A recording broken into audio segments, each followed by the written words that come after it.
Olá, alunos do Instituto Federal do Maranhão, pela Educação à Distância da Universidade Aberta do Brasil, alunos de licenciatura plena em Matemática, dos polos lá de São João dos Patos, Fortaleza dos Nogueiras e Dom Pedro. Sejam bem-vindos a mais uma aula de História da Matemática. Continuaremos hoje com a unidade 2, da qual nós daremos ênfase à história da matemática realizada nos períodos da Idade Moderna e Contemporânea. Espero que vocês estejam gostando das aulas de História da Matemática, esse conteúdo que de certa forma vai dar uma aliviada em vocês em relação aos cálculos. Nós vamos conhecer um pouco da essência da história da matemática. Nossa unidade 2 está dividida em 4 tópicos, em que faremos um prelúdio à matemática moderna, destacaremos os principais matemáticos e as suas contribuições, daremos uma ênfase ao cálculo, à geometria e à álgebra que foi estudada, que foi criada no século XIX, e os aspectos do século XX em relação à matemática. Esses são os objetivos da nossa unidade. Vamos iniciar fazendo uma breve esse histórico, situando vocês em relação ao tempo sobre os períodos matemáticos. Essa informação é uma informação que traz lá no livro de Boyer. Ele já inicia com esses períodos matemáticos, dividindo a matemática de forma cronológica. Então, tem o período egípcio e babilônico, que vem desde 3.000 anos antes de Cristo a 260 depois de Cristo. Vem o período grego, o período chinês, o período hindu, o período árabe.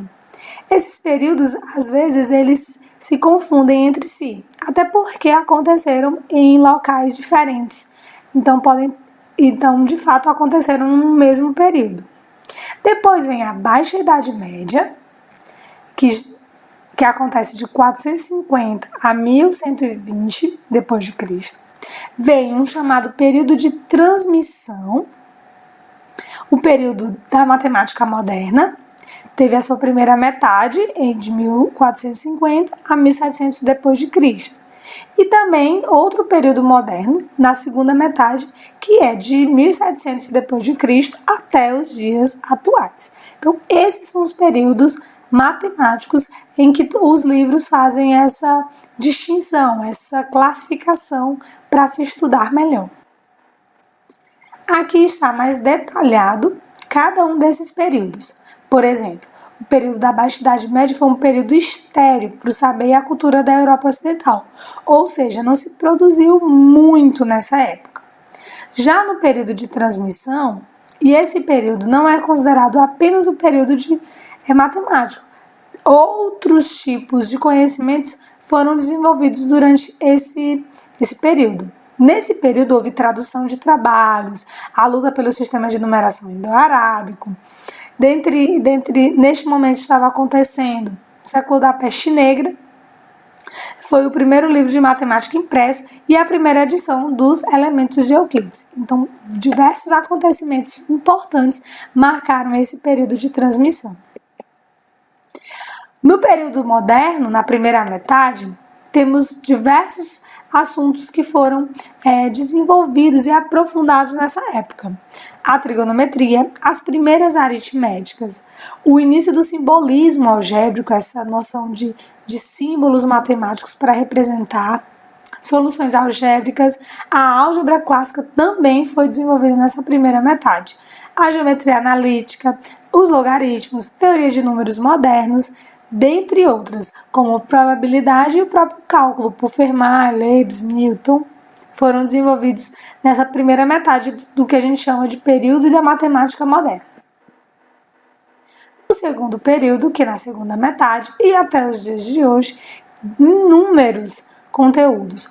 Nesse caso, cálculo já aplicado, séries infinitas, a geometria não euclidiana, foi desenvolvida nesse período, topologia, geometria analítica mais avançada, a geometria projetista também e outras máquinas de calcular mais modernas, o despertar também da álgebra moderna, as teorias dos conjuntos de Cantor. dentre outros fundamentos e filosofias da matemática. E outras descobertas que futuramente e o tempo todo são descobertas ao longo desse período. Aqui temos um cronômetro, né, situando principais matemáticos em relação ao tempo, e principalmente entre 1500 e 1870. Podemos destacar Cardano, René Descartes e Moivre e Gauss, dentre outros matemáticos. Ele destaca a importância de cada um. Por exemplo, Euler foi o surgimento do símbolo I nos números complexos. Gauss introduziu a expressão de números complexos. Então, vocês percebem que, desde 1600, que já se estudava a ideia de números complexos e a ideia de número imaginário. E bem antes, Cardano já sugeria a raiz quadrada de um número negativo. Então, percebam que o único conteúdo, como acontece esse período histórico entre diversos anos. Então, mais de 300 anos o desenvolvimento até se chegar ao que nós temos hoje de conhecimento de números complexos, por exemplo. Quais foram os principais matemáticos e as suas principais contribuições? Vamos estudar agora. Selecionaram-se 100 maiores matemáticos da história. Temos aí a imagem de alguns dos principais, mas se você quiser conhecer quem são de fato esses 100 matemáticos e suas histórias e suas contribuições, clica no link abaixo para você saber mais informações desses 100 matemáticos considerados mais importantes da história da matemática. Com certeza, dos que estão aí na tela, das imagens e dos nomes, você deve conhecer algum deles. Se não conhece, tente estudar um pouco sobre a história de Fermat, Laplace, Lagrange, Leibniz, Riemann. Muitos deles vocês conhecem de algum teorema, como o teorema de Pitágoras, como Lagrange também, Laplace, devido às resoluções que a gente conhece na matemática, ser nomeadas, ser dadas nomes em homenagem a esses grandes matemáticos. Mas nós temos outros como Cauchy, Cantor, e Gauss, Hilbert, Jacobi, Klein e Poincaré, diversos matemáticos. Então, temos uma lista imensa de grandes matemáticos da história. Esse é um panorama da matemática no século XIX e trechos desse período, trechos em relação ao tempo e o que aconteceu, o que foi definido em cada período. É interessante que você aprenda a situar, pelo nome do matemático. Por exemplo, Dedekind, a definição de número real. No início foi a introdução de funções por indução, em meados de 1888. Cauchy, Bolzano, Riemann, Peano, esses matemáticos, cada um deles tem uma expressão que define a sua principal contribuição nesse século XIX. Nas atividades, nós vamos explorar um pouco dessas características. Bom, e não poderíamos deixar também de ver que houve também destaque das mulheres na matemática, principalmente na segunda metade do período moderno da história da matemática. Diversas mulheres se destacaram pela sua ousadia em estudar matemática, pela sua coragem. Naquela época, muitas delas utilizavam nomes masculinos porque não era difícil, não se podia ter matemáticas dentro das áreas das exatas. Outras tiveram influência de seus pais para se desenvolver na matemática. E eu trouxe a imagem aqui de famosas e grandes mulheres matemáticas, por exemplo, como Sophie Germain, tem um teorema em homenagem ao seu nome, a Ada, a Hipátia, de Alexandria, e de Noether, e Agnese, e diversas outras mulheres. Se você quiser saber mais sobre o assunto, se aprofundar mais sobre o assunto, clica no link abaixo para que você saiba mais sobre as grandes mulheres e suas contribuições dentro da matemática. Agora passaremos para a ideia do cálculo, da geometria e da álgebra disposta no século XIX. cálculos e os conceitos estavam relacionados. No século XVII foi muito produtivo para o desenvolvimento da matemática, graças a alguns matemáticos mais importantes, por exemplo, como Isaac Newton e Leibniz. Além disso, nós tivemos o desenvolvimento do início do simbolismo algébrico, das primeiras aritméticas, das equações cúbicas e quadráticas, da geometria analítica e dos logaritmos. Bom, no livro de Boyer e Ives, que é a principal bibliografia que nós estamos estudando, apontam que, no fim dessa crise matemática, da matemática antiga, adveio um método que era aproximar a área de uma região curva pela soma das áreas dos polígonos inscritos nessa região.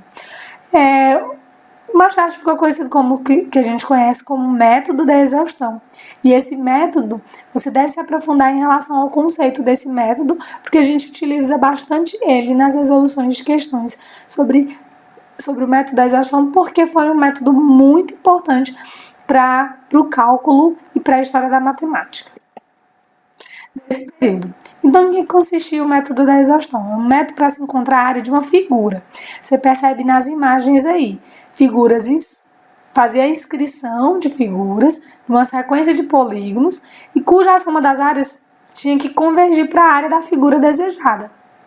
Então percebe-se aí que, dependendo do número de lados, iriam se colocando diversas figuras para se encontrar o que a gente chama de aproximação da área da figura que era desejada.